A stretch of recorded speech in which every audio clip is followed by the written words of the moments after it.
अब तक जो पढ़े उसका ग्राफ याद ही है, सबको याद होगा। ठीक, y equal to mod x, ये है, ये 0 0 पे कॉर्नर बना। y equal to x square, ये सीधा parabola. y equal to x cube, ये ऐसा वाला। ठीक, नाक बोलता है नाक।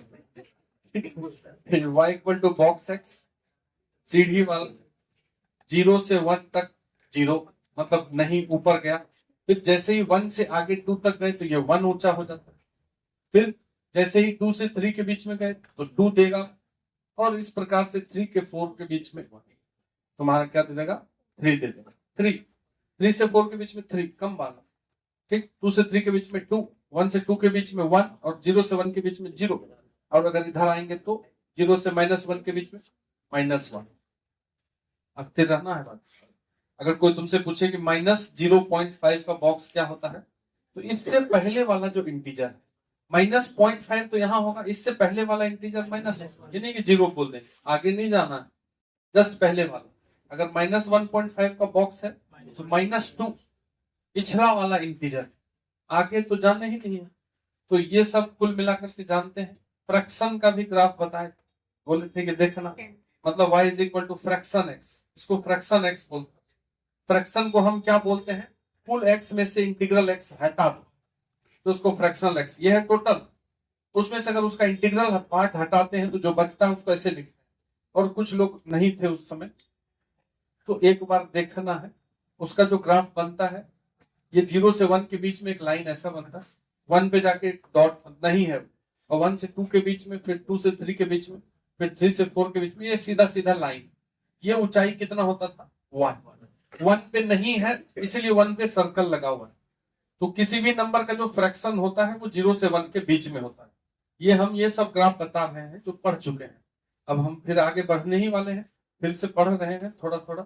y इक्वल टू 2 पे पावर x, तो 2 पे पावर x ये इंक्रीजिंग, y इक्वल टू 2 पे पावर -x डिक्रीजिंग, ये इधर नहीं, y equal to log x का बेस अगर 1 से अधिक हो तो इंक्रीजिंग, और अगर log x का बेस 1 से कम हो तो डिक्रीजिंग। ऐसे याद रहना जरूरी है, नहीं तो गड़बड़ हो जाता है।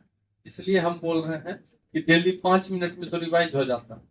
हमको तो तुम पे भरोसा है नहीं करोगे, इसलिए हम ही करते हैं।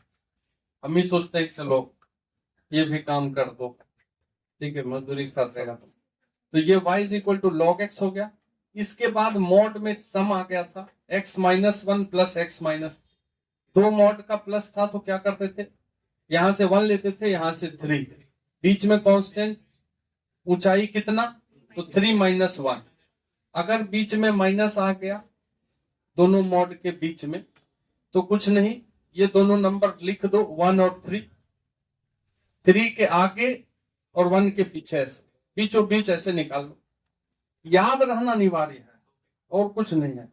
डेली अगर मान लो कि तुम छूट गया तुम्हारा, एक बार देखिए पिछला क्लास, ठीक है, और उसके बाद ये देखो कि कैसे कैसे हुआ है, दिक्कत ही ना होगा, पूछो अलग से। दिक्कत तो ऐसे ही आता है, तो दिक्कत आना चाहिए, दिक्कत नहीं है तो फिर काहे का आदमी, बिना दिक्कत है कि जीवन हो जाएगा सफल, ऐसा होता ही नहीं।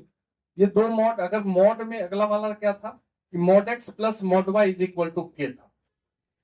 अगला जो ग्राफ दोनों पे मॉड लगा हुआ था, स्क्वायर बनता, स्क्वायर में पतंग ऐसा टाइप, ठीक है। ये k पे काटता है x एक्सिस को, माइनस k पे, फिर y को k पे, फिर y को माइनस, इस टाइप का ग्राफ। ठीक, उसके बाद अगला वाला क्या था, तो रूल में आ गए थे।